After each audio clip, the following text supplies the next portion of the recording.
My name's Ted Whitworth. I live next to the transformer station for the Melanchthon Wind Farm in Amaranth Township. My wife and I own a farm in Amaranth. We've been there since 1987. She was always the full-time farmer, and I worked out and then worked on the farm. And also we have had a purebred shorthorn beef herd. And my wife has purebred dairy goats, a very good herd. In fact, she shows a lot around the province. Has exported out of the country and brought breeding stock from out of the country into the country too. In early April 2005, we received a letter from our township stating that a application had been made to put a transformer station on the farm just on the north side of us, be lot 15, and that there was a meeting later on in the month about it, and all the adjacent landowners were invited to attend. We went to that meeting, and the representatives for Canadian Hydro Developers who were putting the wind farm together were there, and our concern started when there just was nothing wrong with the wind farm. Or with the transformer station. It was great. You wouldn't see it, you wouldn't hear it. It was no bigger than the foyer of our township office, and there was just no problems at all. And for some reason, it just didn't make sense. So once the wind farm started, our life went in a basket, so to speak. We have gone from 23 beef cows. My hope was to have 25 when I retired, so that, and they're all purebred. They wouldn't conceive or calve. Cycles seem to be way out of whack. The number of cows now are down to 9. Of that, one of them didn't calve again this year, so the beef herd's pretty well gone. My wife's dairy goat herd, last year MOE wanted proof that there was a problem. We had our vet in, and a full third of the herd was empty, meaning they weren't going to kid, so therefore they didn't freshen. We have lots of does that don't conceive. When kids are born, a lot of them are weak, and so the survival rate isn't that good. Never had a problem before. As I said, we lived there since 1987, and our issues didn't start until that thing fired up in '06. Problems started the day it fired up, being the transformer station started in '06. The noise from it was terrible, although other than there didn't appear to be problems with the livestock immediately, but there were certainly problems with sleeping in the house, noise and so on.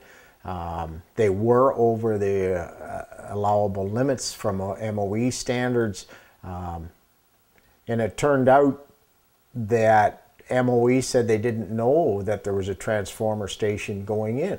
Now, I don't know how they thought the energy was going to get into the grid, but that was the story we've got. And CHD did not obtain a certificate of approval for the transformer station until after the OMB hearing, which happened in '07, I believe. And that was to put a second transformer in. CHD took the township to the OMB, wanting to put a second transformer in for the second phase of the wind farms. And at the OMB hearing, Mr. Jackson, who chaired the OMB hearing, said they had to have a C of A from Ministry of Environment. And that's when they got the C of A. After the fact, how did the ministry even have any input into the station, because the station was already there? And once the second and they did take out the old transformer and put 2 new ones in, they said that that would take care of the the noise issues, but as the day the second one fired up, that's when our issues really started with livestock. We noticed conception wasn't happening. Cycles on the females are erratic. They may cycle every 10 days, they may not cycle, and anything in between. We feel that that's what's causing problems with our both dairy goats and beef cattle. My wife also has some miniature donkeys. We've had 2 foals in the last 4 years out of 7 females, and of that, one of them died because it was premature. Teeth weren't through and so on. So it isn't just one species that's affected, it's all of them. We have a miniature dachshund, and even in July and August, at times it'll just shake and shudder in the house. And obviously, especially this summer, it hasn't been cold, so it isn't because it's cold. We've had company come and have to leave because they couldn't stand it, anywhere from kind of prickling of skin to headaches to anxiety. So there's a number of different effects that it can cause on different people. Our kids cannot live in the house. Our youngest left early because she couldn't put up with the headaches and so on.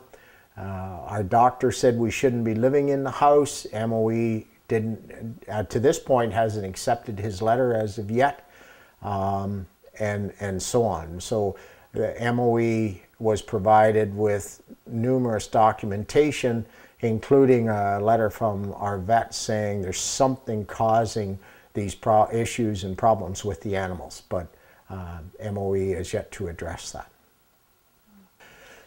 We have had issues for over 6 years now, both health issues, livestock issues, financial issues. I took early retirement almost 3 years ago now, simply because I couldn't stay awake. My job entailed covering the province. I was responsible for our staff across the province. It took a lot of driving, and I had to take early retirement because I couldn't stay awake driving. We've contacted everywhere, or everybody from MOE through to the Ombudsman's office, the Gordon Miller's office, our MPP, our MP, and the health unit.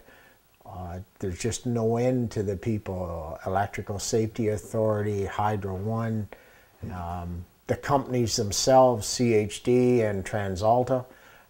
We've talked to pretty well everybody trying to get help to find a remedy for this situation and put our life back together, but as of yet, there hasn't been any success.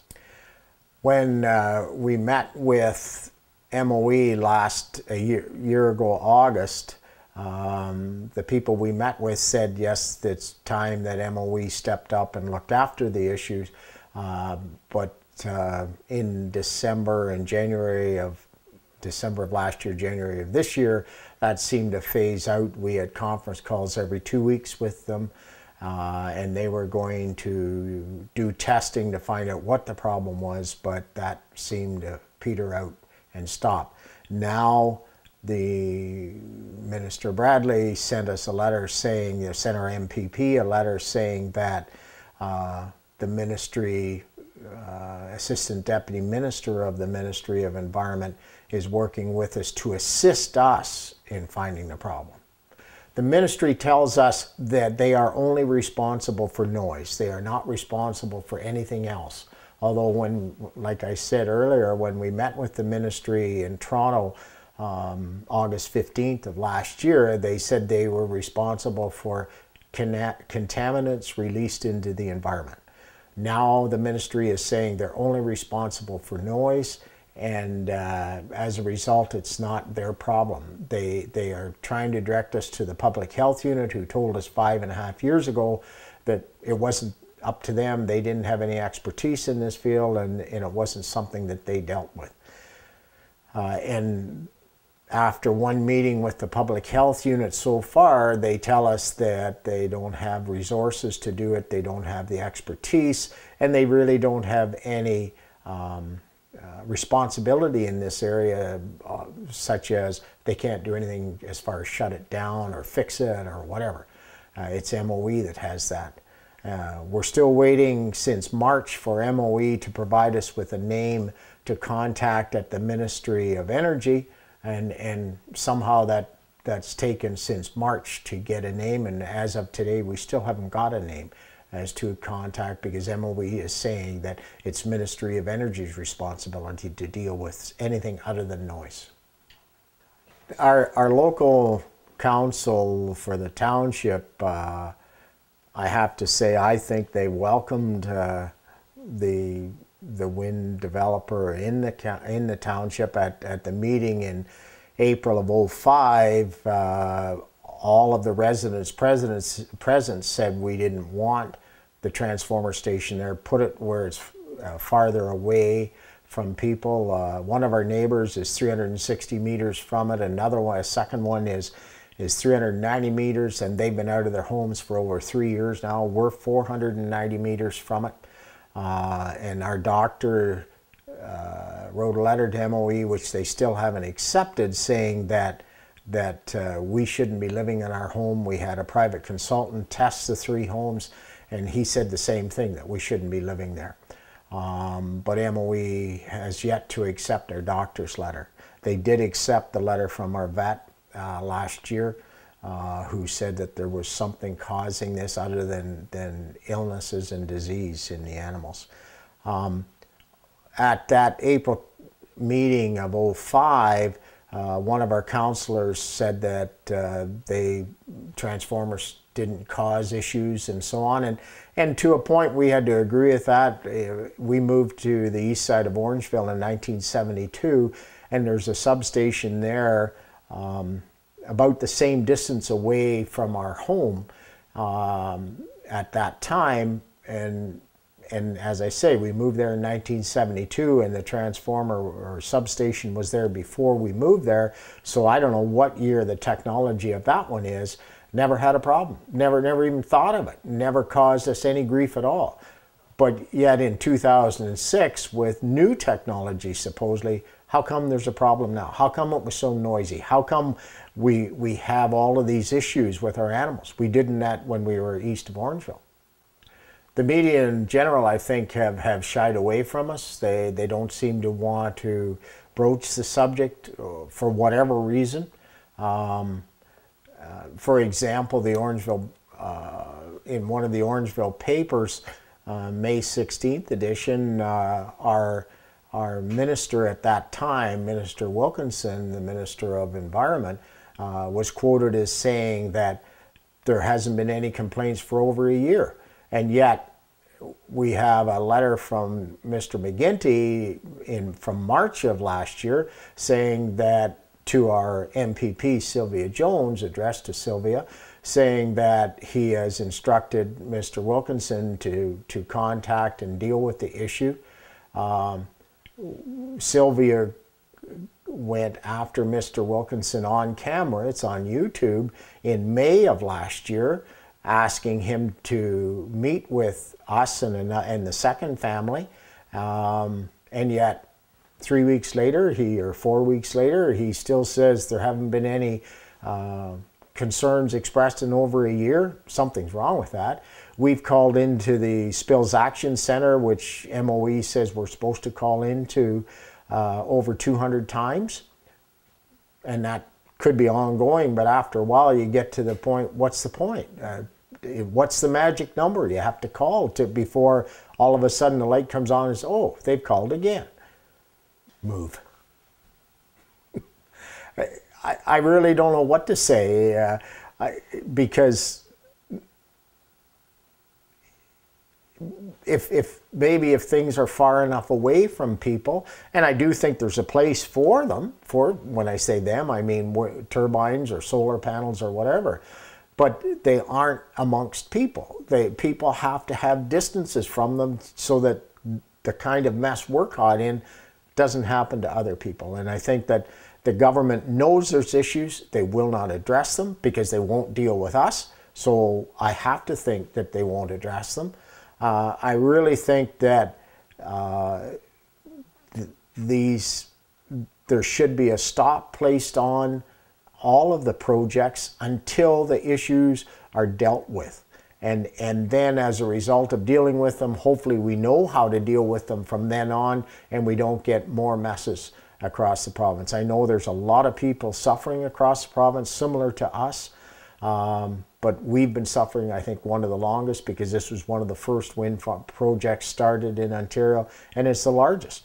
And I think we should learn from mistakes, not just keep making more and more and more mistakes, because how are they going to be fixed?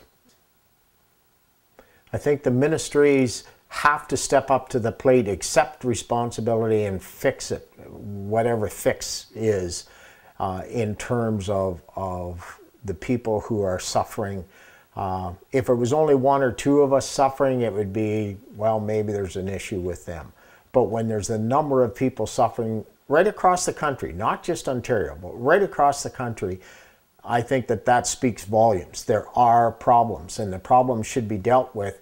If green energy is good for the masses, then look after the people who get hurt by it. And I do think we need to be green, but again, as I've said before, I think that we have to understand the problems that are created by such things as wind farms, and as a result, learn from those problems and place new wind farms in a place where they aren't going to affect people, where they aren't going to affect livestock, and fix the ones that are affecting, that are already in place. But I think we should deal with the problems we've got now before we create more problems. And I think government has to accept the responsibility for it, not, as Mr. Bradley said in his letter to our MPP, that the MOE is assisting the residents in finding the problems. It's the government should find the problems. They approve these, they issue certificates of approval, and then they say, well, we're not responsible for anything other than noise from these things. Who is? Somebody from the government has to say, so-and-so is responsible for it. It isn't the residents, because we lived on this farm since 1987, never had a problem, never had an issue, and all of a sudden a transformer station goes in and our life goes to a basket. There are issues, there are problems. The government put it there. They have to deal with it.